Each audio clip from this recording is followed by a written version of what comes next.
Vi danskere, vi producerer 10.000 vis af tons elektronikaffald hver år. Og her i butikken, der tager vi imod dit affald. Uanset om du køber noget i butikken eller ikke, så kan du komme ind og aflevere din gamle printer, din gamle computer eller din stationær, hvad nu du har.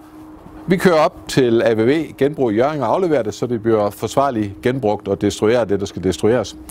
Vi har en ekstra service også. Hvis du for eksempel afleverer en computer, så ligger der sikkert noget data på den, som du ikke ret gerne vil have ud i omløb. Så kan vi tilbyde at tage din harddisk ud. Den ser sådan her ud. Det er her, din data ligger på. Så har vi en hydraulisk presse, som I kan se på filmen her.